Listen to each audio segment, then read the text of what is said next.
कहानी के शुरू में हम जैना नाम की एक लड़की को देखते हैं जो अपने दोस्त के साथ गाड़ी में कहीं पर जा रही है। वो अपने दोस्त से कहती है कि मैं तुम्हें पसंद करती हूँ और जल्द हम शादी भी कर लेंगे। लेकिन तभी अचानक से उनकी गाड़ी का एक्सीडेंट हो जाता है जिसमें जैना का दोस्त मारा गया था, जबकि जैना उस एक्सीडेंट में बच जाती है। उसे इस हादसे का बहुत गहरा सदमा पहुंचा था, वो इससे बाहर नहीं आ पा रही थी। जिसके बाद कहानी 3 साल बाद की दिखाई गई। हम जैना को देखते हैं फिर से, जो अपने गम को भूलने की आहिस्ता आहिस्ता कोशिश कर रही है। वो अपने बचपन की दोस्त जिसका नाम रैन होता है उसके साथ एक जगह पर आई। रैन उसे अपने बाकी के 2 दोस्तों से मिलवाती है, साथ में ये भी कहती है कि जैना हम यहाँ से एक जबरदस्त ट्रिप पर जाने वाली हैं, तुम भी हमारे साथ चलो, अच्छा महसूस करोगे। जिसके बाद ये सभी एक कश्ती में बैठकर रैन की दोस्त की अंकल के केबिन में आ जाती है। यहीं पर सब एक हफ्ता गुजारने वाली थी। रैन का दोस्त उन्हें अपने अंकल के पास लेकर जाता है जहाँ पर वो सभी को पीने के लिए शराब देती है, मगर जैना उसे पीने से इनकार कर देती है। जिसके बाद वो केबिन में आ गई थी जहाँ पर वो अपनी दवाइयाँ देखती है जो वो अपनी दोस्त की मौत की बात से ले रही थी, क्योंकि उसके दिमाग पर उसकी मौत का गहरा सदमा हुआ था। वो डिप्रेशन का शिकार थी, पर वो अब अपनी दवाइयाँ देकर वापस रख देती है, क्योंकि वो अपनी सारी जिंदगी ऐसी दवाइयों पर गुजारना नहीं चाहती थी। वो सोचती है कि मैं इनके बगैर भी जिंदा रह सकती हूँ। रात को सभी मिलकर खाना खाती हैं। रैन के दोस्त के अंकल उन्हें बताते हैं कि हमारे टाउन में हर साल एक फेस्टिवल त्योहार होता है जिसमें पार्टी भी की जाती है, तो मैंने तुम लोगों के इनविटेशन भी तैयार करवा दिए हैं, तुम भी वहाँ पर जाना, मुझे उम्मीद है तुम उधर जाकर खूब मजे करोगे। रैन का दोस्त अपने अंकल से कहता है कि ठीक है अंकल जी, मैं अपने दोस्तों को लेकर पार्टी में आ जाऊँ। कुछ देर के बाद जैना बाहर आती है और रैन के दोस्त के अंकल ने जो डॉग रखा हुआ था उसके साथ खेलने लगती है। उसकी नजर जब रैन की दोस्त जिसका नाम माइकल था उस पर पड़ती है तो वो अंकल से नशे जैसी कोई चीज ले रहा था। तभी रैन भी आ जाती है। रैन दरअसल माइकल को पसंद करती थी। वो जैना को बताती है कि माइकल आजकल कुछ ज्यादा ही नशा करने लगा है, वो मेरी एक भी बात नहीं मानता, मुझे बहुत दुख होता है। तभी रैन की दोस्त की अंकल आती है। वो रैन और जैना से यही कह रही थी कि तुम भी पार्टी में जरूर आना, बहुत मजा आएगा। उधर घर के अंदर माइकल को सोना रूम दिखाई देता है। वो अपने दोस्त से उसके बारे में बात करने लगता है। सोना रूम दरअसल एक ऐसा कमरा होता है जहाँ पर जाकर इंसान स्टीम बात ले सकता है। वो कमरा लकड़ी से बना होता है और उधर काफी फरमाइश होती है। रैन जब ये बात सुनती है तो जैना की तरफ देखती है। उसे लग रहा था कि जैसे जैना को ये सब बातें पसंद नहीं आ रही। वो इसीलिए माइकल और अपने दोस्त से कहती है कि हमें ये सब छोड़कर पार्टी में जाना चाहिए, मगर उसका दोस्त कहता है कि नहीं, पहले हम स्टीम बात लेंगे और फिर पार्टी में जाएंगे। ये सारी बातें सुनकर रैन जैना के पास आती है और उसे कहती है देखो तुम्हारे साथ कोई जबरदस्ती नहीं है, जो काम तुम्हें ठीक और अच्छा लगे तुम वही करना। मगर जैना कहती है कि नहीं, मैं ठीक हूँ और मुझे भी तुम लोगों के साथ सोना रूम में आने में कोई मसला नहीं है। माइकल अपने दोस्त के साथ सोना रूम में आ गया था। जैना भी वहाँ पर जाने के लिए तैयार। वो अपने गले से पहले तो अपने दोस्त की अंगूठी को उतारती है जो वो हमेशा अपने चैन में पहन के रखती थी। जिसके बाद वो सोना में आ जाती है। उसके हाथ में पानी की 2 बोतलें भी थी। रैन भी माइकल के पास सोना में आ गई थी जहाँ पर जाते उन्हें गर्मी महसूस होने लगती है, क्योंकि वहाँ का टेम्परेचर बहुत तेज था, इस वजह से गर्माइश बहुत ज्यादा ही थी। रैन का दोस्त बताता है कि इस सोना को मेरे अंकल ने खुद बनाया था, इसे बनाने में उन्हें काफी वक्त लग गया था। इधर कुछ पत्थरों को इकट्ठा किया गया था जिससे ये गर्माइश बढ़ती है, क्योंकि उन पत्थरों को गैस पर रखा जाता है। अगर उन पर पानी गिरा दिया जाए तो यहाँ पर और गर्मी फैल जाती है। कुछ देर के बाद यहाँ पर रहकर सभी को बहुत पसीने आने लगती है। रैन का दोस्त कहता है कि हमें बाहर नहर में जाकर नहाना चाहिए। ये सभी अब नहर में जाकर नहाते हैं और फिर से वापस सोना में आ गए थे, क्योंकि ऐसा करने में उन्हें काफी मजा आ रहा था। माइकल और रैन का दोस्त दोनों सोना से बाहर थे। वो बहुत ज्यादा शराब पी लेते हैं जिससे माइकल को बहुत नशा चढ़ गया था। वो अब रैन को अपने साथ कमरे में जाने का कहता है, मगर रैन ने उसे मना कर दिया था। माइकल कहता है मैं जानता हूँ कि तुम अपनी दोस्त जैना का ख्याल रखना चाहती हो, इसलिए मेरे साथ नहीं जा रही है ना। इतना कहकर वो कमरे में सोने चला गया और रैन फिर से अपने दोस्त और जैना के पास सोना में आ जाती है, जहाँ वो अपने दोस्त से कहती है कि माइकल पूरा पागल हो गया है, वो बहुत ज्यादा शराब पी लेता है, उसे कुछ भी होश नहीं रहता। अचानक उन्हें किसी चीज से गिरने की भी आवाज आती है। तभी लोग सोचते हैं कि माइकल गिरा होगा, क्योंकि उसने बहुत ज्यादा ही पी ली। तब रैन कहती है कि मैं देख कर आती हूँ। जैसे वो देखने गई दरवाजा खोलती है तो दरवाजा बाहर से बंद था,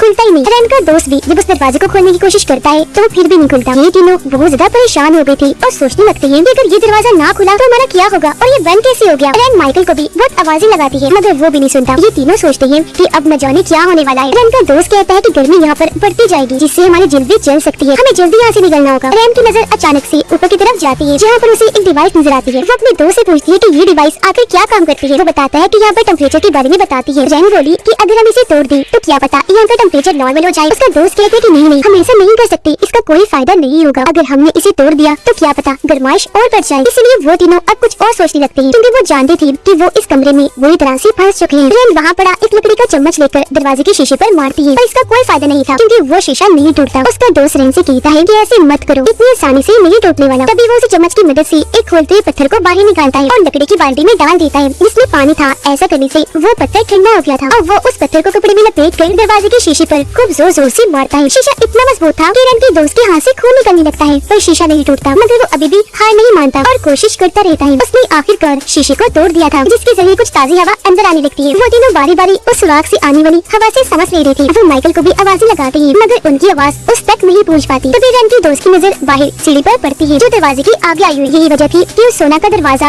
इनसे नहीं खुल रहा था। वो सोचती है कि कैसे वो इस सीढ़ी को हटा सकते हैं। रन का दोस्त कहता है कि हमें कुछ तो करना ही होगा। जैना उसे पूछती है कि हम इधर कितनी देर जिंदा रह सकते हैं। रन का दोस्त कहता है कि हमें कुछ ताज़ा हवा मिल चुकी है, इस वजह से हम कुछ और देर यहाँ पर रह सकते हैं, मगर थोड़ी ही देर में यहाँ पर गर्माइश बढ़ने लगेगी। उससे पहले ही कोई हल हमें निकालना है। वो उसी पत्थर को एक कपड़े में बांधता है और अपना हाथ बाहर निकालकर उस सीढ़ी को किसी तरह दूर करने की कोशिश करता है, मगर इससे भी कोई फायदा नहीं होता क्योंकि वो पत्थर सीढ़ी में अटक नहीं रहा था। रन कहती है क्यों ना हम उस डिवाइस को तोड़ दें जिससे यहाँ पर गर्माइश रुक जाएगी। उसका दोस्त कहता है रन ये कोई अच्छा आइडिया नहीं है, ऐसे कुछ भी नहीं होगा। मुझे पूरा यकीन है कि ऐसा करने से यहाँ पर टेम्परेचर और बढ़ जाएगा। पर तभी उसे एक और आइडिया आया। वो रन से कहता है कि मैं यहाँ पर लगे बल्ब को तोड़ने वाला हूँ जिससे सिस्टम फ्यूज हो जाएगा और हो सकता है कि पूरे घर की लाइट चली जाए जिससे इस कमरे की गैस और टेम्परेचर भी रुक जाएगा। वो अब उस लकड़ी के चम्मच को लेकर बल्ब के फ्यूज में डाल देता है जिस वजह से पूरे कमरे की लाइट बंद हो गई थी। लेकिन रन का दोस्त बिजली के झटके की वजह से बेहोश हो जाता है। ये देखकर जैना और रन बहुत ज्यादा डर गई थी और वो उसे होश में लाने की कोशिश करती है। बाहर दिखाया जाता है कि रन के दोस्त की अंकल उसी त्योहार की तैयारी कर रही थी जिसके बारे में उन्होंने इस सब को बताया था। पास उनका डॉग भी था जिसे वो घूम कर आने का कहते हैं। उधर सोना में उन तीनों को घंटा हो गई थी, कोई भी अब तक उनकी मदद को नहीं आया था। उनकी हालत बहुत ज्यादा खराब हो चुकी थी। रन जैना से कहती है कि मुझे माफ कर दो, मैं ही तुम्हें इस ट्रिप पर लेकर आई थी, लेकिन मैं ये नहीं जानती थी कि यहाँ ये सब हो जाएगा। तभी वो अंकल के डॉग की आवाज को सुनते हैं जो सुनकर जोर जोर से चिल्ला रहे थे ताकि डॉग को उनके बारे में पता चल जाए और वो उन तक कोई मदद पहुँचा सके। डॉग उनके चिल्लाने की आवाज सुनकर जोर जोर से भौंकने लगा। बाहर माइकल भी था जो अब नींद से जाग चुका था। वो डॉग को ऐसे भौंकता हुआ देखकर हैरान होता है। अंदर जैना और रन जब माइकल की आवाज को सुनती है तो मदद के लिए चिल्लाती है। अब इससे पहले माइकल उनकी आवाज को सुनता, वहाँ पर आतिशबाजी शुरू हो गई थी और उनकी आवाज माइकल तक नहीं पहुँच पाती। अब डॉग भागता हुआ अपने मालिक यानी कि अंकल के पास जाता है। वो उन्हें भी बताने की कोशिश कर रहा था कि और लोगों को मदद की जरूरत है, मगर वो भी अपने डॉग पर ध्यान नहीं देते। रास्ते में जाते हुए उन्हें माइकल मिलता है। अंकल पूछते हैं क्या तुम पार्टी में नहीं गई? माइकल बताता है कि नहीं, मैं नहीं गया क्योंकि मैंने बहुत ज्यादा शराब पी ली थी जिस वजह से मुझे नींद आ गई थी और मैं सो गया था। मुझे लगता है कि मेरे बाकी के दोस्त पार्टी में गए हुए हैं और अब जब वो पार्टी में जाता है तो उसे अंदर जाने नहीं दिया जाता। अंकल उसे कहती है कि क्या हुआ, उदास ना हो, मेरे साथ घर चलो, मैं तुम्हें कुछ पिलाता हूँ। तो अब माइकल भी उनके साथ घर की तरफ निकल जाता है। उधर सोना में उन तीनों के पास अब पीने का पानी भी खत्म हो चुका था। उन्हें बहुत ज्यादा प्यास लग रही थी। रैनप उठती है और उस डिवाइस को तोड़ने जाती है जिसे तोड़ने से उसके दोस्त ने मना किया था। जैना को भी ये बात ठीक नहीं लगती। वो रैन को रोकती है कि ऐसा मत करो। जब वो उसकी बात को नहीं सुनती तो जैना ने रैन को रोकने के लिए उसके सर में पत्थर मार दिया था। वो बेहोश हो गई। जैना भी सब देखकर काफी डर जाती है और सोचती है कि ये मैंने क्या कर दिया। जैना को गुस्सा आ गया। वो गुस्से में खुद ही उस डिवाइस को तोड़ देती है जिससे अब कमरे की गर्माइश और ज्यादा बढ़ने लगती है। बाहर माइकल और अंकल दोनों बैठे सिगरेट पी रहे होते हैं क्योंकि उन्हें लग रहा था कि वो तीनों तो पार्टी में गए हुए हैं, मगर वो ये बात नहीं जानते थे कि वो कितनी बड़ी मुसीबत में फंसे हुए हैं। कमरे के अंदर रन का दोस्त पागलों वाली हरकतें करने लगता है जो देखकर जैना बहुत डर गई थी। अब वो उठकर उन पत्थरों को अलग अलग करने लगता है जिससे कमरे में हीट होती थी। जब वो ऐसा कर रहा था तो तभी वहाँ पर गैस का धमाका हुआ। आग लगने से वो पूरा जल गया जिससे उसकी मौत हो जाती है और दरवाजा प्रेशर की वजह से खुल जाता है। जैना दरवाजे की तरफ भागती है। वो सबसे पहले फ्रिज से पानी निकाल कर पीती है और फिर कमरे में जाकर अपनी दवाइयाँ खाती है। तभी उसे रन की आवाज आती है। उसे ऐसा लग रहा था जैसे वो मुझे पुकार रही हो, लेकिन तभी उसकी आंखें खुलती हैं। हमें पता चलता है कि वो बस हेलुसिनेट कर रही थी। ये सब उसका एक ख्याल था, सच में ऐसा कुछ भी नहीं हुआ था। वो देखती है कि उस सोना का दरवाजा अभी भी बंद है और वो तीनों अभी भी वहाँ पर फंसे हुए हैं। वो उठकर रन को देखती है और उस सुलाब की आग से खड़ा कर देती है क्योंकि वो बेहोश हो चुकी थी। ऐसा उसने इसलिए किया था ताकि रन को ताज़ा हवा मिल सके। फिर खुद उस लकड़ी के चम्मच को तोड़कर गैस वाले हिस्से में घुसा देती है ताकि और गर्माइश बाहर ना आ सके, जिसके बाद वो खुद भी बेहोश हो जाती है। हमें माइकल दिखाया जाता है जो घर आकर देखता है कि मेरे दोस्त अभी भी नहीं आए। वो कुछ देर उनका इंतजार करता है और स्मोकिंग करके सो जाता है। फिर हमें यही पर दिखाया गया कि आखिर सोना का दरवाजा बंद कैसे हुआ था। माइकल जब उस कमरे से बाहर निकला तो उसे ठोकर लगने की वजह से सीढ़ी उस दरवाजे के आगे आकर गिर गई जिससे दरवाजा लॉक हो गया था। माइकल ने क्योंकि शराब बहुत ज्यादा पी ली थी तो इसलिए उसे कुछ भी होश नहीं था। वो नहीं जानता था कि इस वजह से उसकी दोस्तों की जान को कितना बड़ा खतरा हो सकता है। उसने दरवाजा खोलने की कोशिश भी नहीं की। फिर अब रैन की दोस्त की अंकल जब सोना के पास आकर देखते हैं तो उनकी नजर उसे सुराख पर जाती है जहाँ पर जैना ने रैन को खड़ा किया हुआ था। अंकल समझ गए थे कि वो तीनों पार्टी में नहीं गए थे बल्कि वो तो कब से यहाँ बसे हुए हैं, इसलिए वो जल्दी से दरवाजे को खोल देते हैं और फौरन पुलिस को बुला लिया जाता है। उन्हें फौरन रेस्क्यू कर लिया गया, बचा लिया गया। पूरे तौर पर उनका इलाज किया जाता है। रैन का दोस्त तो बेचारा गैस के धमाके की वजह से मारा गया था। ये देखकर माइकल बहुत दुखी हो जाता है। वो एक जगह पर बैठकर फूट कर रोने लगा। सोचता है कि अगर मैं शराब ना पीता, नशे की आदत मुझे ना होती तो आज मेरा दोस्त जिंदा होता। रैन और जैना को ऑक्सीजन लगाई गई थी। रैन जब जैना का हाथ पकड़ती है तो वो दोनों भी रोने लगती है। इसके बाद हमें बताया गया कि ये एक सच्ची कहानी है जहाँ पर ऐसे ही सोना में 3 दोस्त फंस गए थे जिनमें से एक मारा गया था। तो कहानी हमें ये मैसेज देती है